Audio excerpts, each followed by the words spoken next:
Bonjour à toutes et à tous, bienvenue sur Grand Lille TV, votre chaîne d'information régionale. Ravi de vous retrouver en ce lundi 13 mai pour une nouvelle édition préparée par l'ensemble de la rédaction. Ce matin, vos prévisions météo. Tout d'abord, un beau soleil mais un temps frais en ce début de semaine dans la région. L'anticyclone continue de nous protéger, des perturbations mais laisse s'échapper la chaleur. Couvrez-vous, ce matin il fait froid, cet après-midi le soleil dominera généreusement mais les températures resteront inférieures au normal de saison. 15 degrés pour les maximales aujourd'hui à Lille, la météo complète bien sûr après ce journal. À la une, le sport et le football avec cette nouvelle victoire du LOSC hier après-midi à domicile contre Bordeaux à 1-0. Lille est désormais sûre de jouer la Ligue des Champions la saison prochaine avec 6 points d'avance sur Lyon à 2 journées de la fin et une différence de but largement supérieure. Le LOSC retrouvera la plus prestigieuse des compétitions européennes en septembre prochain. Hier à domicile, les Lillois ont donc fait le minimum en battant Bordeaux 1-0 sur un très joli but d'ailleurs de Loïc Rémy. À la fin de la rencontre, les joueurs ont pu savourer avec leur public et même l'entraîneur Christophe Galtier a laissé éclater sa joie. Reste maintenant aux dirigeants à bien préparer cette prochaine saison pour conserver le meilleur effectif possible. L'information à la une aussi en ce lundi du changement pour la télévision numérique terrestre la nuit prochaine. Les fréquences de la TNT vont être modifiées afin de laisser de la place au réseau 4G. En effet, les fréquences hertziennes vont être transférées et mises à disposition des opérateurs de téléphonie mobile. Une opération pour améliorer encore un peu plus la couverture du réseau 4G sans altérer toutefois la qualité de réception de la TNT. Pour les téléspectateurs recevant la télévision par antenne râteau, il faudra donc procéder cette nuit ou demain matin à une recherche automatique des chaînes. La manœuvre technique étant prévue cette nuit. Explication au micro de Margot Sey. En faisant une recherche et mémorisation des chaînes le matin du 14 mai, avec la télécommande de son téléviseur, le téléspectateur retrouvera l'ensemble de ses programmes. S'il n'y arrivait pas tout seul, on peut l'aider. Donc au 0970 818 818, des téléconseillers lui expliqueront comment faire, ou bien sur le site recevoirlatnt.fr. Donc les téléspectateurs peuvent s'y rendre, peuvent appeler, et on les aidera à retrouver l'ensemble des chaînes.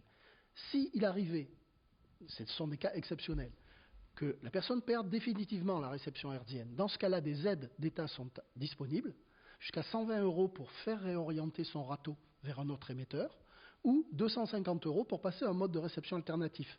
En général, c'est la parabole qui est choisie. Pour continuer de nous recevoir, de voir Grand Lille TV, n'oubliez pas donc dès la nuit prochaine, demain matin, une recherche automatique des chaînes. L'actualité aussi dans 2 semaines, le dimanche 26 mai, les élections européennes. La campagne démarre d'ailleurs officiellement ce lundi. Pour respecter les temps de parole des 34 listes candidates, ça s'annonce très compliqué dans les médias, mais cette élection est également difficile à organiser pour les petites communes car la loi impose aux mairies de placer des panneaux d'affichage électoraux de chacune des listes à côté de chaque bureau de vote. Un véritable problème pour les petites villes n'ayant pas assez de panneaux et pas vraiment les moyens d'en acheter de nouveaux. Alors comment faire? Écoutez l'avis du maire de Morbec, commune de 1400 habitants dans les Flandres, interrogé par Alicia Sanfilippo.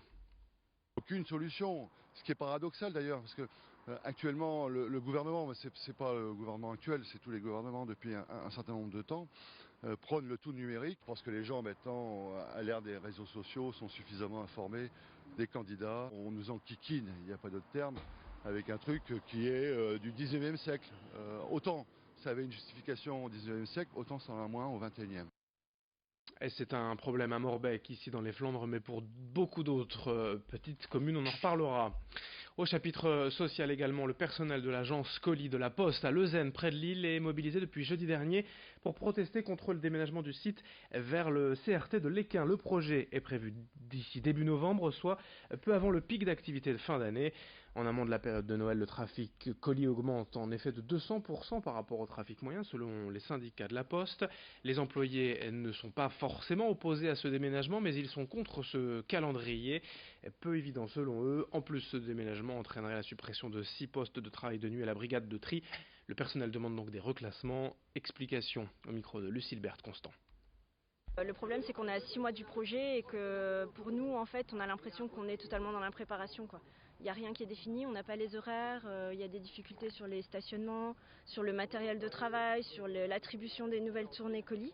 Et comme le dit mon collègue, le fait de mettre en place un projet comme celui-là en pleine peak période, c'est comme ça qu'on appelle la période d'affluence des colis, donc c'est juste avant Noël. Pour nous, il y aura un problème sur la livraison et la qualité de service auprès des usagers à cette période-là. Donc c'est dommageable autant pour les conditions de travail des collègues que pour les usagers en fait. En image, le préfet de région Michel Lalande et le DDSP, directeur départemental de la sécurité publique du Nord, Jean-François Papineau, étaient présents vendredi à Lille aux côtés des brigades de police lors de la cérémonie annuelle du commissariat central. Partout en France, dans le même temps, la police nationale a honoré ses agents morts dans l'exercice de leurs fonctions. Le préfet en profite pour décorer les policiers héroïques, s'étant illustrés par des actes de bravoure. Ce rassemblement traditionnel a lieu tous les ans. C'est aussi l'occasion de faire un bilan des activités, des décès tragiques des policiers tombés pour la France. Explication au micro de Rémi Desremaux.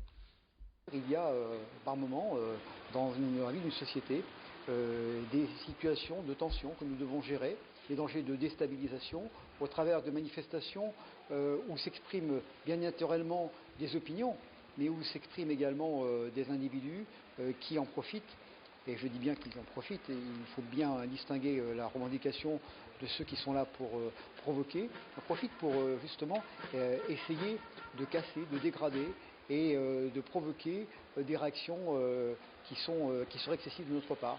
Donc nous devons agir en permanence avec professionnalisme, discernement, en n'oubliant jamais que l'application de la loi reste notre principal objectif. Enfin, une dernière image. Vous les avez peut-être remarqué en vous baladant ce week-end. Les moutons et les chèvres sont de retour depuis quelques jours à la Citadelle à Lille. Après une première expérience réussie il y a quelques mois et quelques animaux mis en pâture, la ville poursuit l'éco-pastoralisme avec cette fois près de 180 moutons et chèvres pour brouter les herbes hautes autour de la Citadelle. Une méthode 100% écologique qui évite le rejet de CO2, la pollution sonore des tondeuses. C'est aussi une démarche de développement durable pour éduquer les habitants et les enfants. Comme en alpage, ces bêtes sont surveillées par des bergers et leurs chiens. Explication au micro de Xavier Silly. C'est un marché public, donc on met en concurrence et c'est la proposition qui nous a paru la plus intéressante.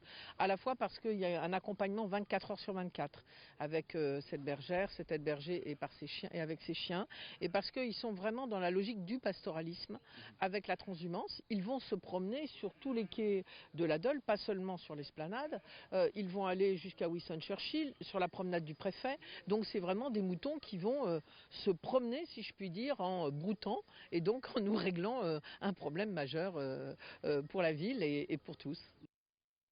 Allez, fin de cette édition sur Grand Lille TV. L'info continue dans un instant. Merci de votre fidélité et très bonne journée à toutes et à tous.